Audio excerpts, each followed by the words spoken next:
नमस्कार। मैं वीके शास्त्री अपने चैनल के माध्यम से आप सभी दर्शकों का बहुत बहुत स्वागत करता हूं। कर्म फलदाता, न्याय के देवता शनिदेव 30 जून 2024 को अपनी मूल त्रिकोण राशि कुंभ राशि में वक्री होने जा रहे हैं और अगले 137 दिनों तक 14 नवंबर 2024 तक वक्री अवस्था में ही गोचर करेंगे। शनि का वक्री होना मीन राशि के जातकों के लिए साढ़े साती से मिलने वाले कष्टों से बहुत बड़ी राहत देने वाला होगा, क्योंकि कोई भी ग्रह जब वक्री होता है तो उसकी स्पीड स्लो हो जाती है, जिससे उसके द्वारा मिलने वाले फलों में भी देरी होती है और इस तरह शनि के अशुभ प्रभावों से आपको राहत मिल जाती है। वक्री का क्या अर्थ है? सामान्य धारणा ये है कि वक्री अवस्था में ग्रह उल्टी दिशा में चलने लगते हैं, जबकि ऐसा नहीं है। वक्री अवस्था में ग्रह की चाल धीमी हो जाती है और पृथ्वी से देखने पर ऐसा लगता है जैसे ग्रह विपरीत दिशा में गतिमान हो।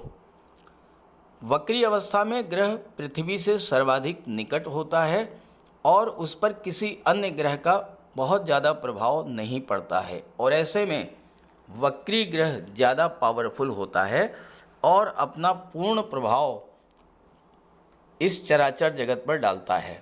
और दूसरी बात यह है कि वक्री अवस्था में एक भाव पीछे का भी फल प्रदान करता है।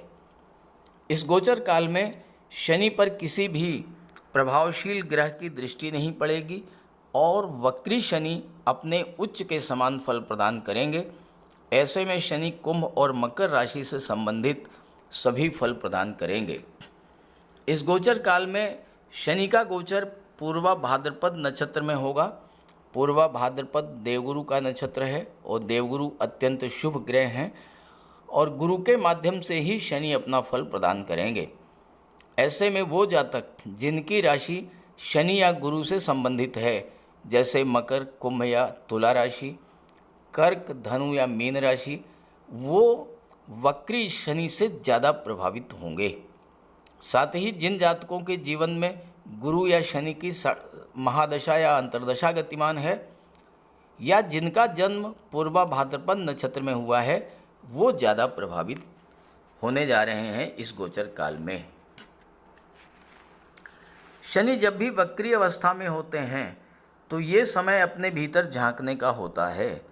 पूर्व में साल भर हमने क्या किया, कहाँ गलती की, कहाँ पर कमी रह गई जिससे अपेक्षित लाभ नहीं मिला, इसकी एनालिसिस करने का समय होता है। ये समय अपने कार्यों की समीक्षा करने और सुधार करने का होता है। इस गोचर का सर्वाधिक लाभ मिले, इसके लिए ऐसे कार्य ना करें जो शनि को पसंद नहीं हो। शनि को झूठ, फरेब, छल कपट, धोखाधड़ी, बेईमानी बिल्कुल पसंद नहीं है। शनि को परिश्रम, अनुशासन और व्यवस्था पसंद है। तो गरीबों की मदद करें, बुजुर्गों, दिव्यांगों को भोजन दें, वस्त्र का दान करें, किसी ओल्ड एज होम या किसी अनाथालय में, किसी वृद्धाश्रम में जाकर के उनके कष्टों को महसूस करें, उनकी कुछ मदद करें। ये सब कार्य करेंगे तो विशेष लाभ मिलेगा। तो आइए समझते हैं कि शनि के वक्री अवस्था में गोचर का मीन राशि के जातकों के जीवन पर क्या प्रभाव पड़ेगा। ये विश्लेषण आपकी चंद्र राशि के आधार पर किया जा रहा है, यानी चंद्रमा आपकी जन्म कुंडली में जिस राशि में गोचर कर रहे हैं वही आपकी चंद्र राशि होगी और उसी के आधार पर आपको इस वीडियो को समझना है। तो ये है मीन राशि के जातकों की कुंडली। मीन राशि के जातकों के जीवन में शनि की साढ़े साती का प्रथम चरण गतिमान है और शनिदेव का गोचर कुंडली के 12वें भाव में है। शनि 30 जून से वक्री हो रहे हैं और वक्री होने का प्रभाव ये होगा कि शनि के साढ़े साती का जो आपको कष्ट झेलना पड़ रहा था, उन कष्टों में धीरे धीरे कमी आना शुरू हो जाएगी। देखिए, जब साढ़े साती का प्रथम चरण शुरुआत होता है तो शनि का गोचर कुंडली के 12वें भाव में। 12वां भाव जो होता है ये खर्चों का होता है। अब यहाँ पर शनि लाभ के भाव के स्वामी होकर के 12वें भाव में गोचर कर रहे हैं, तो आपके इनकम के भाव पर भी 7.5 का प्रभाव हुआ। और शनि की दृष्टि धन के भाव पर पड़ रही है, तो धन संचय पर भी 7.5 का प्रभाव पड़ा। तो 7.5 जब शुरू होती है तो उसका पहला प्रभाव जो पड़ता है वो आपके शरीर पर, आपके स्वास्थ्य पर पड़ता है, और दूसरा जो प्रभाव पड़ता है वो आपकी आर्थिक स्थिति पर होता है, क्योंकि इनकम का भाव, खर्च का भाव और धन संचय का भाव, तीनों पर शनि का प्रभाव रहता है। अब आपके साथ क्या हुआ होगा? 12वें भाव में जब शनि का गोचर हुआ और 7.5 की शुरुआत हुई, तो आपकी इनकम में कमी आनी शुरू हुई, आय के स्रोत धीरे धीरे घटने लगे होंगे और खर्चे जो हैं वो बढ़ना शुरू हो गए। जब इनकम में कमी आई, खर्चे बढ़े, तो धन के संचय में कमी आई। आपका जो संचित धन था, आपका जो बैंक बैलेंस था, वो धीरे धीरे घटना शुरू हो गया, धीरे धीरे शून्य होने लगा।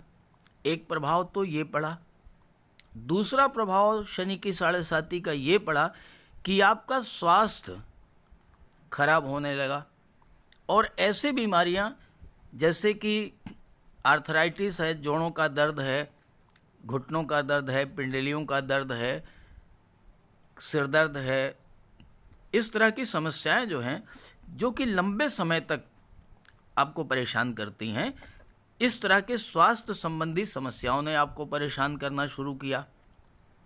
अब चूंकि शनि की दृष्टि 6ठे भाव पर पड़ी और 12वें भाव में शनि है, 12वां भाव खर्चों का, 6ठा भाव कर्जों का होता है, लोन का होता है, ऋण का होता है। तो कुछ जातकों के साथ स्थिति इतनी खराब हुई होगी कि खर्चे नियंत्रण के बाहर हो गए, कर्ज लेने की स्थिति बनी होगी, और फिर कर्जदारों ने आपको परेशान किया होगा। 12वां भाव कोर्ट कचहरी का होता है, 6ठा भाव जो है ये शत्रुता का होता है। हालांकि सबके साथ नहीं हुआ होगा, लेकिन कुछ जातकों के साथ कोर्ट कचहरी के चक्कर भी लगने शुरू हो गए होंगे। ये 7.5 का प्रभाव होता है। कर्ज लेने की स्थिति बन गई, खर्चे बढ़ गए, इनकम में कमी आ गई, और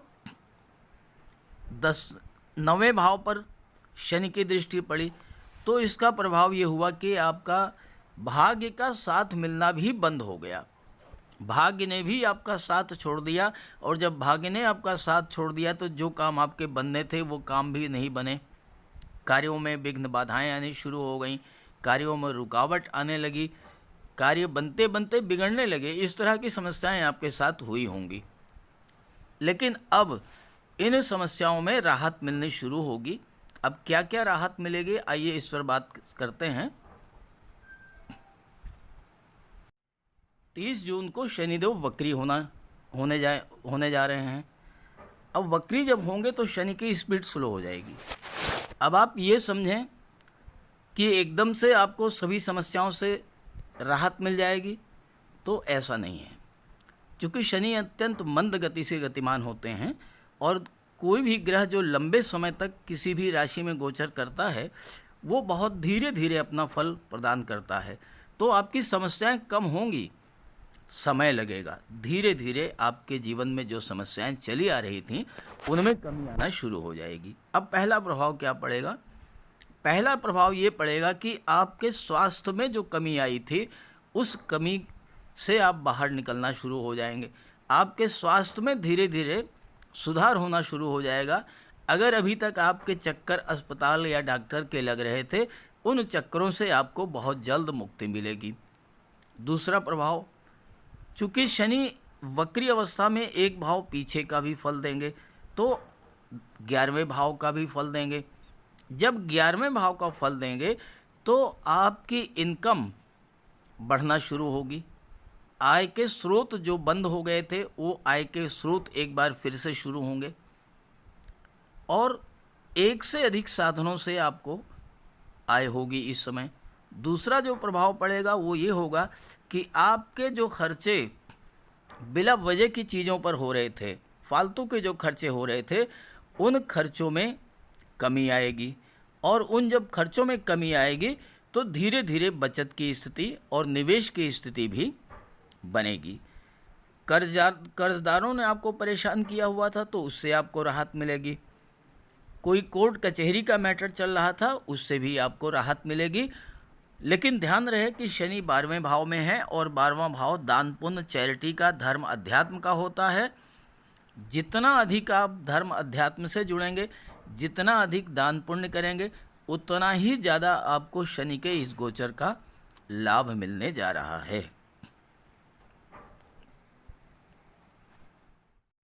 शनि की दृष्टि धन के भाव पर पड़ेगी और गुरु का गोचर पराक्रम के भाव में, तीसरे भाव में है। शनि गुरु के नक्षत्र में गोचर कर रहे हैं। शनि और गुरु का दूसरे और तीसरे भाव का जो संयुक्त प्रभाव होता है वो ये होता है कि आपकी मानसिकता में परिवर्तन आएगा, आप मनी माइंडेड हो जाएंगे।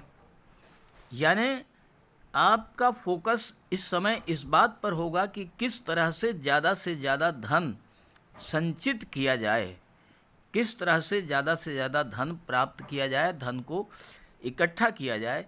ये गुरु और शनि का संयुक्त प्रभाव होता है दूसरे और तीसरे भाव में। तो आप इस समय एक एक पैसा खर्च करने से पहले 100 बार सोचेंगे और इसका प्रभाव ये होगा कि आपका बैंक बैलेंस जो शून्य की स्थिति में पहुंच गया था धीरे धीरे बढ़ना शुरू हो जाएगा। आपका बैंक बैलेंस बढ़ेगा और आप धीरे धीरे धन का संचय करने में सक्षम होंगे, पहली बात। दूसरी बात, दूसरा भाव जो होता है ये आपके परिवार को शो करता है। परिवार के सदस्यों के बीच में शनि के कारण अगर किसी तरह का तनाव, कटुता, दूरी बनी थी वो दूरी समाप्त होगी। परिवार के सदस्यों के बीच में सामंजस्य बनेगा और परिवार के सदस्य एक दूसरे का सहयोग करेंगे और इससे आपको लाभ मिलेगा। तीसरा जो प्रभाव होगा वो ये होगा कि आपके मन में जो नेगेटिविटी भरी हुई थी, नकारात्मक सोच जो बन गई थी 7.5 के कारण कि मैं कुछ कर ही नहीं सकता, कुछ कर ही नहीं पाऊँगा, ये काम मुझसे नहीं होगा, वो काम मुझसे नहीं होगा, मैं कुछ नहीं कर सकता, मेरा भाग्य साथ नहीं दे रहा है, इस तरह की जो आपके मन में नेगेटिव चीज़ें चल रही थीं वो समाप्त होंगी। चूँकि शनि कर्म के कारक हैं तो इस समय आपसे परिश्रम कराएंगे और कर्म में आपका मन भी लगेगा। काम आप करेंगे, मेहनत करेंगे। जब मेहनत करेंगे तो आपको 11वें और दूसरे भाव दोनों का फल मिलेगा, यानी कि आपकी इनकम भी बढ़ेगी और धन का संचय भी होगा, धन का निवेश भी होगा। भाई पिछले समय में आपने जो निवेश किया था उस निवेश का फल भी आपको इस समय मिलना शुरू हो जाएगा। शनि की सप्तम दृष्टि कुंडली के 6ठे भाव पर पड़ेगी। 6ठा भाव रोग, ऋण, शत्रुता, कंपटीशन, नौकरी, सर्विस सेक्टर, इन सब को शो करता है। अब रोग, ऋण, शत्रु, इनसे तो आपको राहत मिलने जा रही है। भले ही धीरे धीरे राहत मिलेगी लेकिन राहत मिलेगी। अब करना क्या है ये समझना आपके लिए ज़रूरी है। 6ठे भाव का जब शनि से संबंध बनता है तो आपको 3 चीज़ों पर विशेष फोकस करना होगा, 3 चीज़ों का विशेष ध्यान रखना होगा, तभी आपको शनि का पूरा लाभ मिल पाएगा। पहली बात, 6ठा भाव आपका डेली रूटीन होता है, यानी आप एक निश्चित टाइम टेबल बना करके नियमित रूप से नियमित दिनचर्या के आधार पर कार्य शुरू करेंगे, टाइम के पंक्चुअल रहेंगे। जो कार्य आपने तय कर लिया कि इतने समय में करना है उस कार्य को उतने समय में करके पूरा करके देंगे। एक बात तो ये ध्यान रखनी। दूसरी बात, कुंडली का जो 6ठा भाव होता है ये आपके सर्वेंट्स को, आपके एम्प्लॉइज़ को शो करता है। जो आपके सबऑर्डिनेट्स हैं, जो आपके एम्प्लॉइज़ हैं, जो आपके सर्वेंट्स हैं, उनके साथ आपका व्यवहार बहुत अच्छा होना चाहिए। और तीसरी बात, कुंडली का 6ठा भाव सर्विस सेक्टर, सेवा भाव को शो करता है। आप जो भी कार्य करें सेवा भावना के साथ करें, दान पुण्य करें, धर्म कर्म में आप जुटें, धर्म अध्यात्म से जुड़ें, गरीबों की सेवा करें, जो भी करें एक सेवा भाव के साथ जब आप करेंगे तो शनि का पूरा पूरा लाभ आपको मिलेगा। कुंडली के 9वें भाव पर शनि की दृष्टि पड़ेगी।